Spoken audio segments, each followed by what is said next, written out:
অনেক রাত্রি হয়েছে, কাজ থেকে একটু আগে ছুটি নিয়ে বাড়ি আই। ওই হাত কাটা ড্রেসটি না পরে বরং ফুলহাতা কুর্তিটি পর। অনেক রাত হয়েছে, একা রাস্তায় বেরোনো তোমার নিষেধ। ওই দিকে যাবে না, রাতে একা ওই পথ দিয়ে বাড়ি ফিরবে না।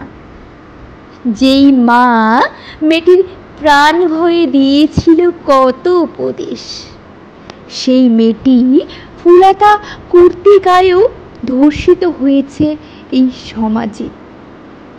যেই মা মেয়েটিকে রাত্রি বলে রাস্তায় বেরোতে দিতে চায়নি, সেই মেয়ে দিনে কতটা নিরাপদ ছিল এই অশিক্ষিত সমাজে।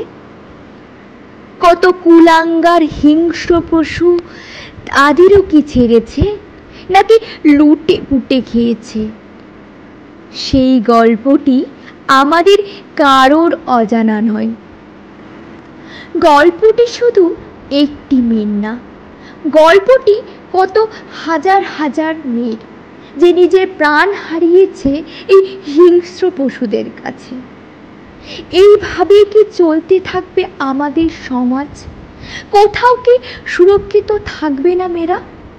দিনের পর দিন কত অবহেলা তিলোত্তমাকে হারাবো আমরা। এর কি কোনো বিচার হবে না? পাবে না শাস্তি সেই দোষীরা? এইভাবে কি শত শত মেয়ে হারাবে নিজের প্রাণ? এইভাবে কি ধর্ষিতা নারী সইবে অপমান?